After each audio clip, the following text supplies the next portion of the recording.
Hey folks, today we're going to do something that makes me really nervous.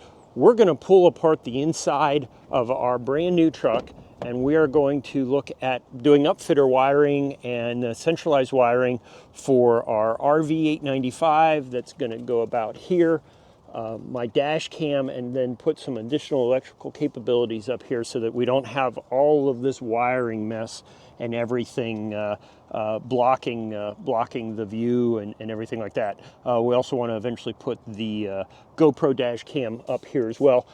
Don't have everything I need to do it yet, but I'm going to start with the wiring today, and we're going to start by looking at the upfitter wiring. There's been a couple of different ways to do this, and I've looked at stuff by DNS, Big Truck, Big RV, and changing lanes, and I'll put the links to those source videos down in the comments. So stick around, watch me fumble through how how I'm going to run wires and pull apart the inside of my brand new truck. So if you want to have some fun and watch me fumble through this, stick around.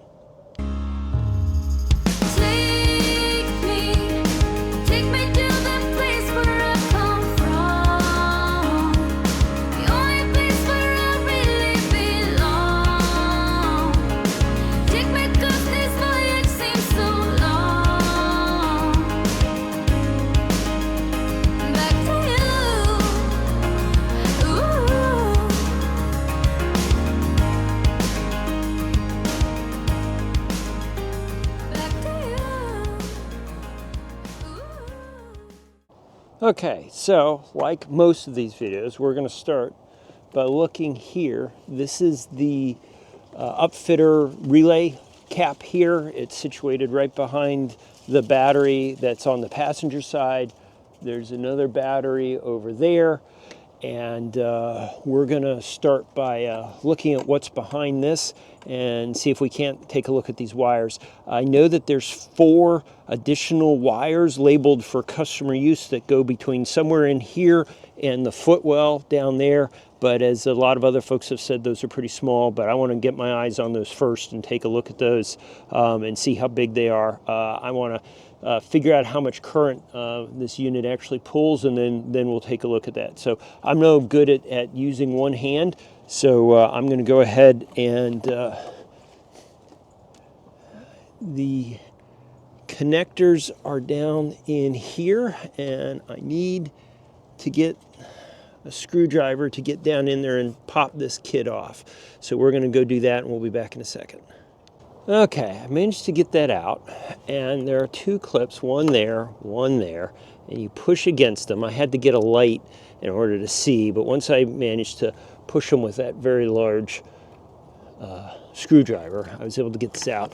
Certainly not a whole lot of room here to take a look, but you can see back here is the wiring bundle that I'm interested in. So I got to get that unwrapped and see what's there. Okay, so these were double wrapped. I had black electrical tape down here, and then the harness wiring cloth tape around them as well. Here is the magic decoder ring for what the different pieces are. And I want to make sure I get a copy of this on my phone so that we can take this and read it in the future. So let's go ahead and do that. But what we want is we want relay. So that looks like that's brown green. There's also a run start, a PTO relay circuit, relay out, and then 20 amps B plus. I don't know what that means. That may be the second battery. So we're gonna take a look at that. So let's go get the meter, and we'll start looking at some stuff. Okay, so this is the brown and red wire, and it's labeled 20 amps B plus. And sure enough, I'm getting 12.6 volts out of this without the ignition on, without the key in it. So this is 20 amps always on. So that tells me I'm reading the wires correctly. So now the next thing I'm going to do is I'm going to try and go find switch number 1 and verify that when I turn it on, test it, it's dead without the key, and then I'll turn the engine on or turn the accessories on and see if I can't make sure that it's actually switched. So let's see what we can do there. Okay, so pull this. Relay number 1 is brown green. So I think that is brown and green there. And we're going to see what we can do. I'm getting down in the millivolt range here, so let's go see what happens when I turn this thing on.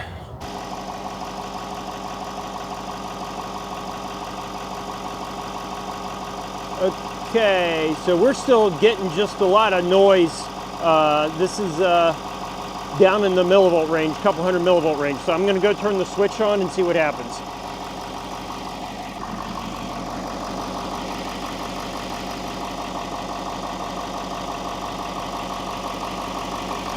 Sure enough, I'm getting 14.6 volts. That's switch number 1.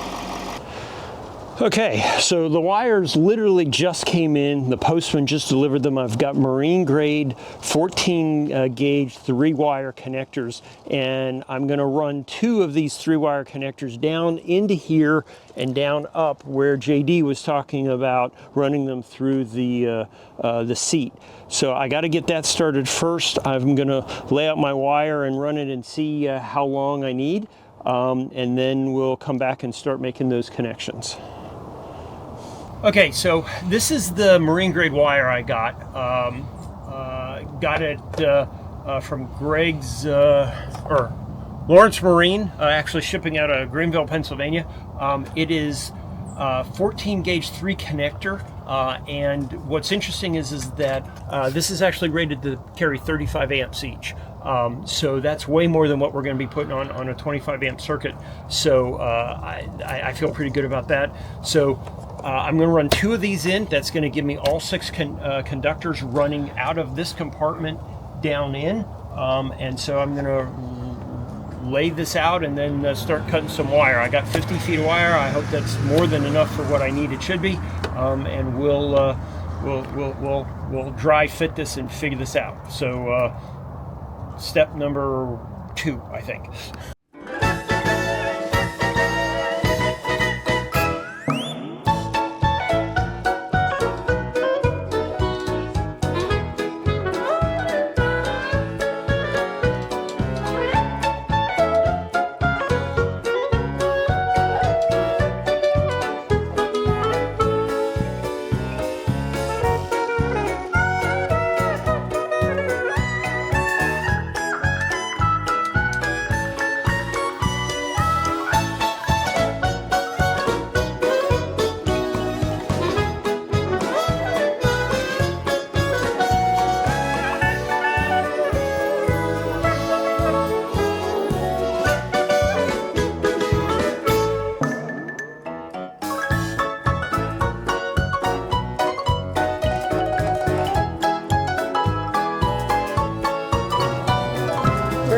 Expecting it to go through on the bottom.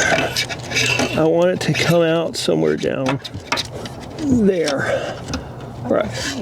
where I can get to it. So it's going to come right after that thing, whatever's marked A down there, Matt. Yeah. Okay. So do you want? Oh, okay. Here, I can tape that to there. If you want to crawl under there, I think I can get it to you. And I'm sticking it down. Somewhere down in there. I don't know where you were sticking it though, Matt, so yeah. Did you go to the right or the left of that thing? I don't know. Can you see what? There you go, I got it.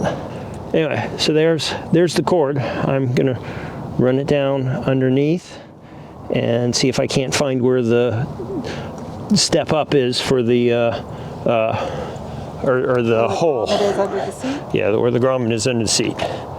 Okay, so that's that. So we used the top of an old Swifter to poke it down. We electrical taped it to the end, and then we were able to fish it down through here's the old Swifter pole, right? We just took the end of it off. Yep. Electrical taped the marine wire to it and stuck it down inside the engine circle. That also won't brain you? Yeah. Did you actually turn it off or just shut all the doors? I just shut all the doors and took the key way over there so that... There's a way that you can turn it off so that it won't come open temporarily, Matt. I don't want you smushed underneath the step. Okay. I'll figure it out. To turn off the running boards, I went into features and then running boards and then turned off the auto approach detection. And I'm going to actually turn them off this way as well so that they don't go off and smush Matt while he's under the truck. And then we'll come back in when we're done with the truck and turn them back on.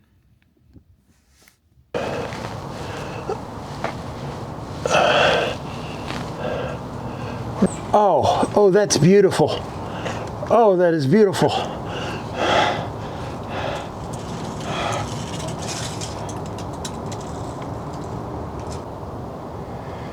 Okay, so I'm not sure that I'm gonna be able to get down here with the larger camera. So this is just off my cell phone. So this hole that we're looking at is the one that's right here. And basically, I'm gonna try and show you where this is. Let's see. I've got that big heat thing, whatever there is, with some sort of rubber grommet here, and this just comes straight out of the step. And let's see if I can't figure out where this is. So it is, what we're looking at is about 6 inches inside the 6.7 liter sign. You just go straight in, and you can see where that cord comes out back there. That is real easy to get to. JD, that was a great find. I got some tie downs there. I need to get the pinchers and snip those off. And the cord, the wire comes down through here. I probably need to tie that there. And then I've got a couple of tie downs here, and there, and there. And then I have it coming in here. And so I have a little bit of a loop here on the top, and then it's going into the hole that direction towards the front of the car. So that the cord runs that direction. So I'm going to take and find a couple more spots to tie this down over here and make sure that it doesn't move on me. We're going to start making these connections on the inside. So I'm going to go ahead and whack off about that much cable and get that out of here.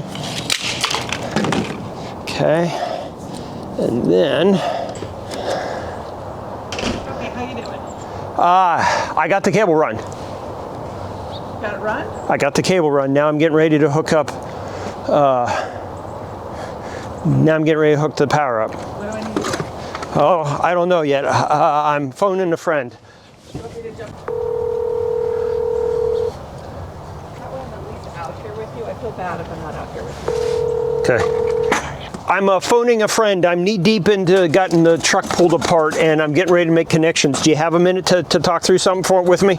I'm getting ready to start attaching to these 12-volt circuits. Do you think, do I need to disconnect both batteries, or can I go ahead and do that with the batteries if the circuit is off at the switch?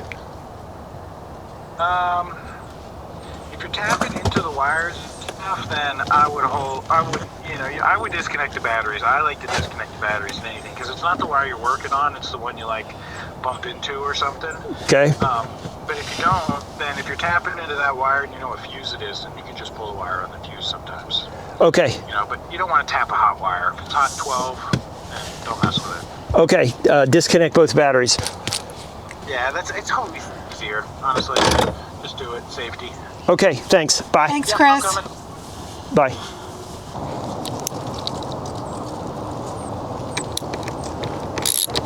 Make sure the loop's positive. Can't touch the.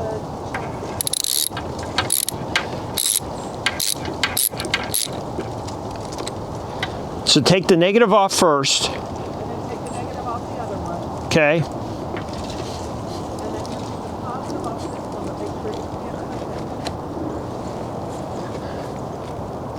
Yeah, that's the problem. Okay, that is off.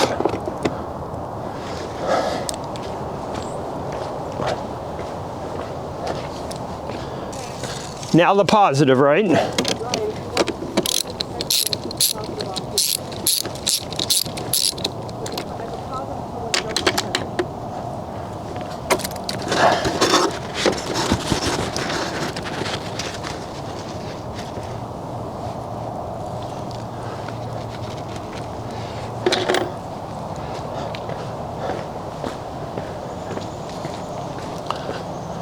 Okay, we are now clean on this, right?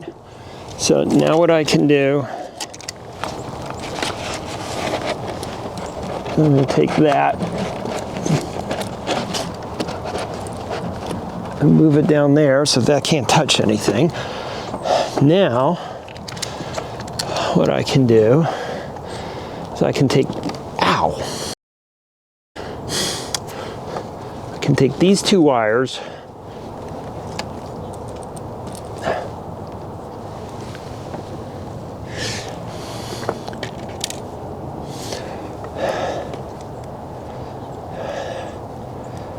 go ahead and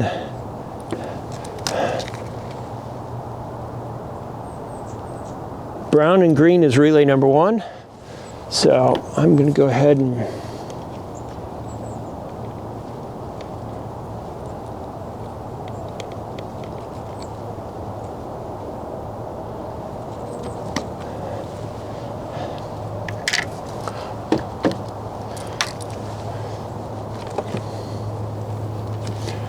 So this was a lot of trial and error and kind of boring to watch, so I'm just going to fast forward through it and tell you what I did.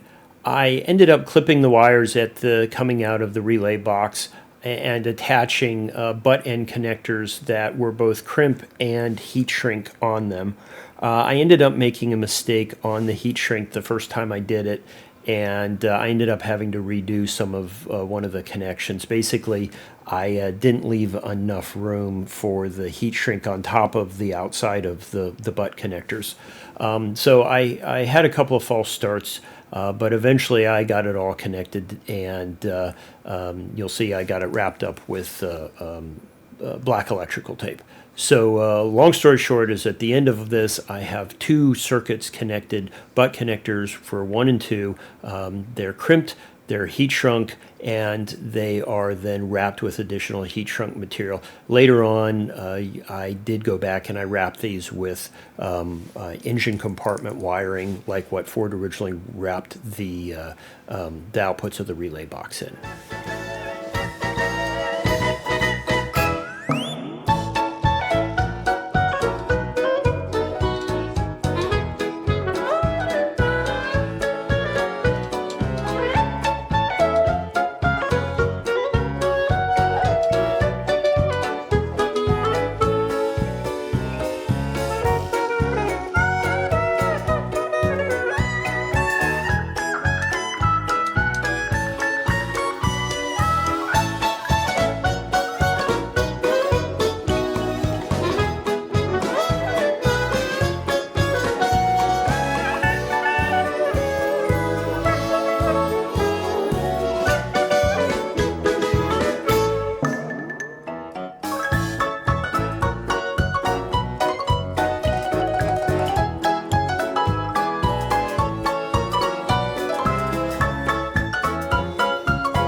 Okay, so what we have is I've gotten the fuse box back in here. I've gotten it wrapped up with some electrical tape.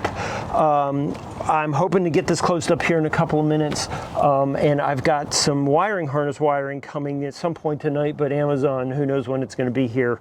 I'll pop this back out tomorrow and do that. Right now I'm trying to get the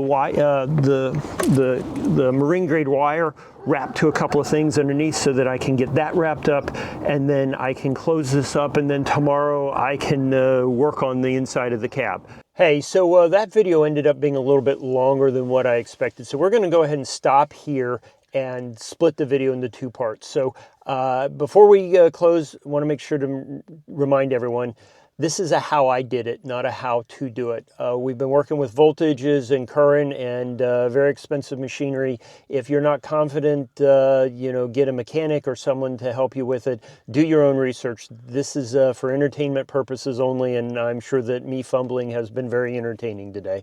So if you want to see the second video where we're going to show you putting the dash back together and how we put the built-right rack in, make sure you hit the subscribe button so that you can be notified. And if you enjoy the detail-oriented, in-depth views of what we've done, appreciate it if you hit the like button. Thanks very much, and we'll see you in the next one.